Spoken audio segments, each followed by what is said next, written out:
Assalamualaikum warahmatullahi wabarakatuh. Mari kita awali cerita hari ini dengan sholawat kepada baginda Rasulullah. Semoga segala keberkahan selalu menyertai kita semua. Jangan lupa subscribe channel Langkah Kisah agar tidak ketinggalan cerita penuh makna dan pelajaran hidup.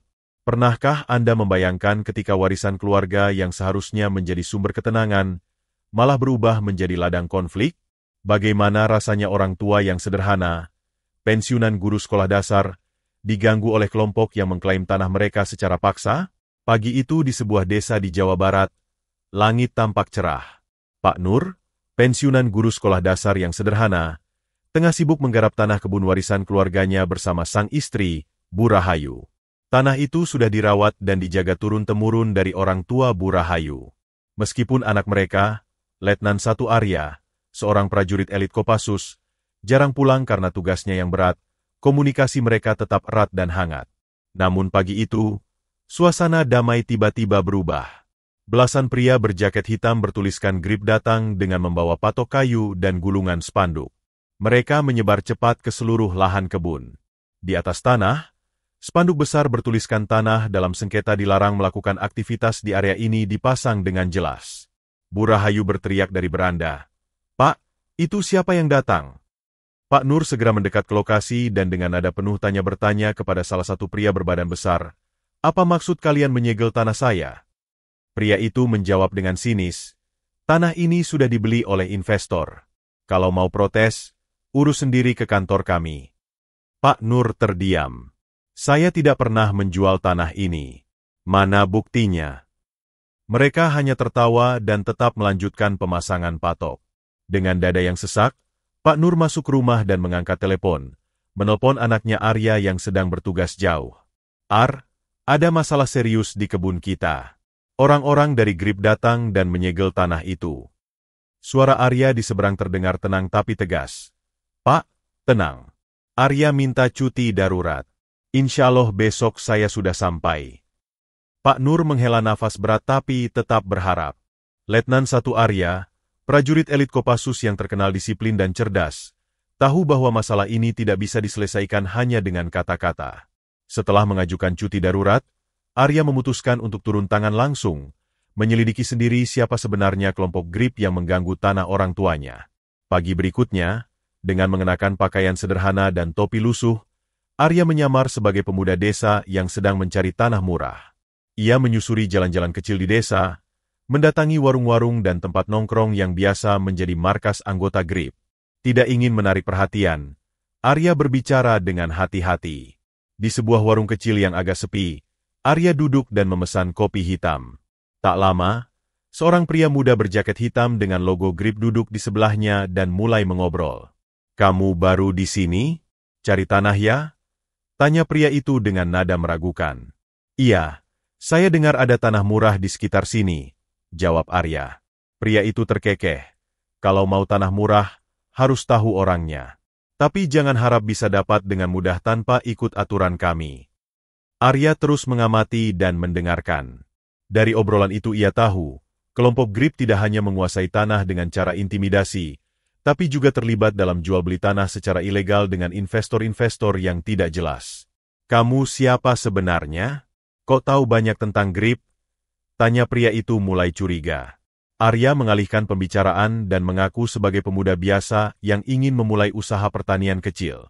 Namun pria itu tetap waspada dan memberitahukan bahwa ketua grip, Damar, biasa nongkrong di sebuah tempat dekat pasar desa pada sore hari. Dengan informasi itu, Arya merencanakan untuk menemui Damar. Ia tahu bahwa pertemuan itu bisa berbahaya, tapi ia tidak punya pilihan lain selain menghadapi langsung biang keladi kerusuhan ini.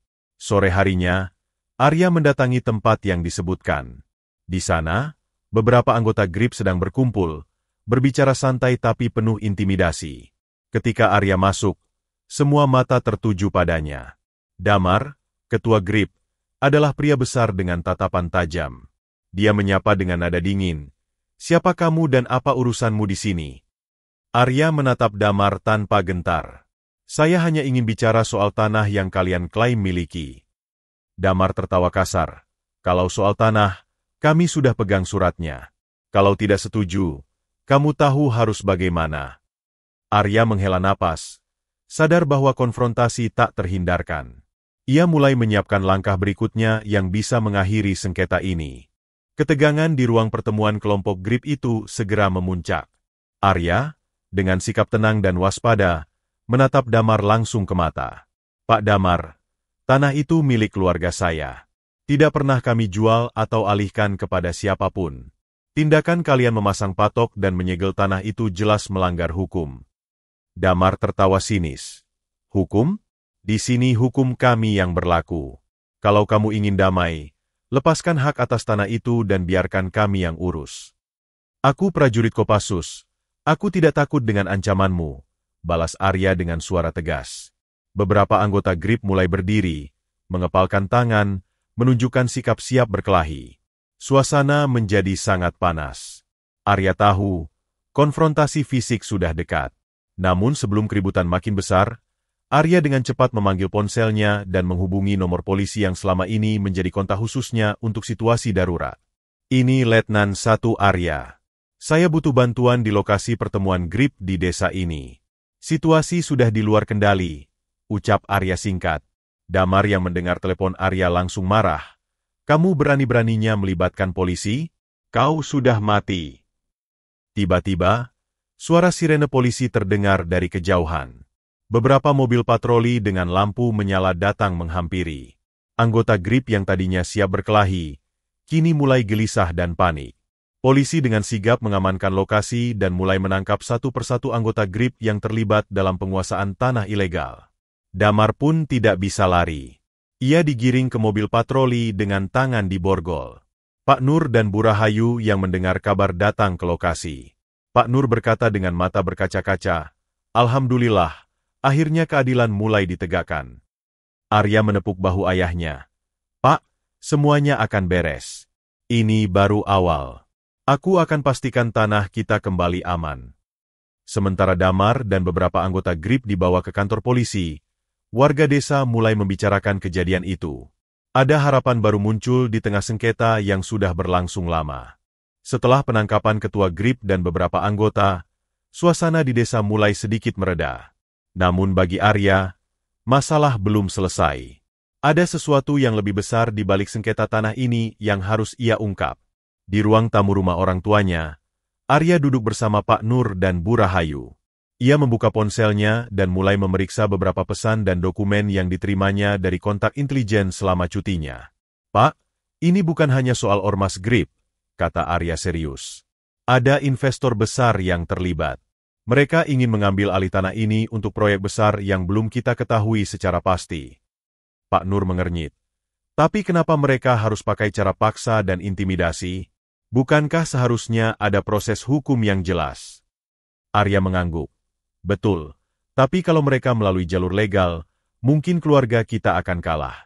Investor ini punya pengaruh besar dan didukung oleh beberapa oknum yang tidak bertanggung jawab. Bu Rahayu yang selama ini dia mulai berbicara, aku curiga ada orang dekat kita yang berkhianat. Ada yang memberi informasi tentang tanah kita ke pihak luar. Arya menatap kedua orang tuanya. Aku juga dapat info soal itu. Aku akan cari tahu siapa yang mengkhianati kita. Kalau perlu, aku akan pakai semua kemampuan yang aku miliki. Malam itu, Arya tidak tidur. Ia mulai merencanakan langkah penyelidikan lebih dalam, mengumpulkan bukti dan mencari tahu siapa sebenarnya dalang di balik konflik ini. Di sisi lain, di kantor polisi, Damar dan beberapa anggota GRIP mulai membuka mulut. Mereka menceritakan tekanan yang mereka terima dari investor untuk segera menguasai tanah itu dengan segala cara. Konflik yang tadinya hanya terlihat sederhana, kini berubah menjadi kisah rumit antara keluarga sederhana, ormas, dan investor berpengaruh. Beberapa hari setelah penangkapan Damar, Arya terus menyelidiki siapa yang menjadi pengkhianat dalam keluarganya. Ia mulai menyisir setiap orang yang pernah berhubungan dengan orang tuanya, terutama yang sering berkunjung ke kebun mereka. Suatu sore, saat berbincang dengan Pak Nur, Arya bertanya, Pak, apakah ada tetangga atau kerabat yang tiba-tiba menunjukkan minat lebih terhadap tanah kita? Pak Nur menggeleng pelan. Tidak ada yang mencurigakan, tapi ada seorang pria dari desa sebelah yang sering datang. Namanya Hasan. Dia sempat membantu kita beberapa kali, tapi belakangan aku merasa ada yang aneh. Arya mencatat nama itu dan memutuskan untuk memantau Hasan. Ia meminta bantuan beberapa teman untuk mengamati pria itu. Malamnya, Arya mengikuti Hasan dari kejauhan. Hasan tampak bertemu dengan seseorang yang mengenakan jas rapi di sebuah warung kopi pinggir jalan. Dari percakapan yang terdengar samar, Arya menangkap kata-kata tentang uang dan tanah. Keesokan harinya, Arya mengonfrontasi Hasan di rumahnya. "Hasan, aku tahu kamu berhubungan dengan investor yang ingin mengambil tanah keluarga kami." Hasan terkejut, tapi segera berkata dengan suara terbata-bata, Aku terpaksa. Mereka mengancam keluargaku jika aku tidak membantu." Arya menatapnya dengan tegas. "Pengkhianatan itu tidak bisa dimaafkan. Tapi aku beri kesempatan terakhir untuk berhenti dan membantu kami melawan mereka." Hasan mengangguk. "Baik, aku akan bantu kalian." Dengan bantuan Hasan, Arya mendapatkan informasi penting tentang rencana investor dan para oknum yang mendukung mereka. Mereka merencanakan pembangunan besar yang bisa menghancurkan lahan keluarga Arya. Arya mulai merancang strategi balas dendam yang tidak hanya untuk mengamankan tanah, tapi juga menegakkan keadilan bagi keluarganya dan warga desa yang terdampak. Waktu terus berjalan, dan konflik semakin mendekati puncaknya. Arya siap menghadapi segala risiko demi melindungi warisan keluarganya. Dengan informasi dari Hasan, Arya segera menyusun rencana untuk menghadapi investor dan para pendukung Ormas Grip yang masih berkeliaran. Ia menghubungi beberapa koleganya di Kopassus dan juga aparat kepolisian yang bisa dipercaya untuk membantu mengamankan lahan tersebut. "Aku tidak akan membiarkan tanah ini jatuh ke tangan yang salah," ujar Arya kepada orang tuanya, Pak Nur dan Bu Rahayu, saat berkumpul di ruang tamu. "Kita harus bersatu, dan aku akan bertanggung jawab penuh." Pak Nur mengangguk. "Kami percaya padamu, Arya. Ini bukan hanya soal tanah, tapi kehormatan keluarga." Malam itu, Arya mengorganisasi patroli bersama beberapa warga yang setia, sambil mempersiapkan bukti-bukti kuat untuk melaporkan para pelaku ke pihak berwajib. Namun, kelompok Ormas Grip dan investor yang merasa terancam mulai mengintensifkan aksinya. Pada suatu pagi yang tegang, belasan anggota Grip yang tersisa kembali datang ke lahan itu dengan niat menguasai secara paksa.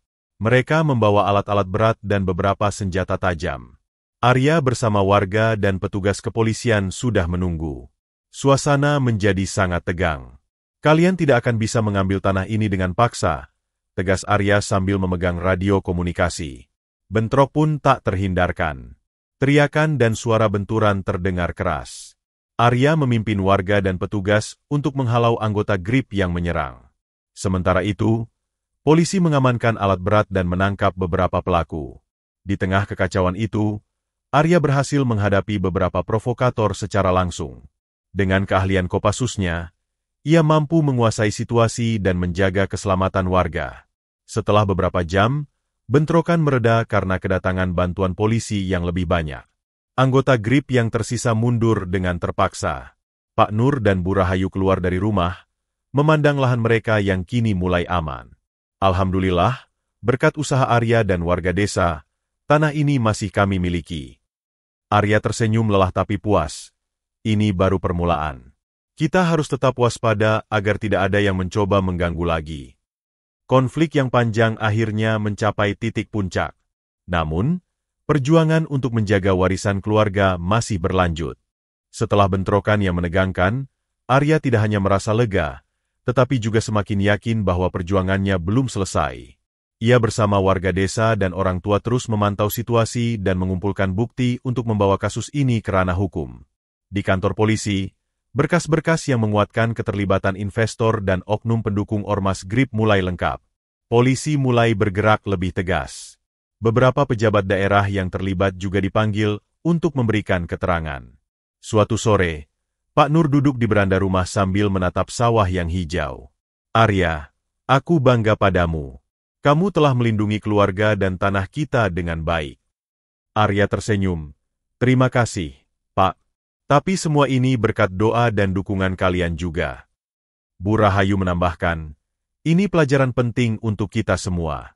Jangan pernah takut membela kebenaran." Tidak lama kemudian, pengadilan memutuskan bahwa tanah tersebut sah milik keluarga Pak Nur dan Bu Rahayu. Investor dan anggota Ormas GRIP yang terbukti melakukan tindakan ilegal dihukum sesuai hukum yang berlaku. Desa pun kembali tenang.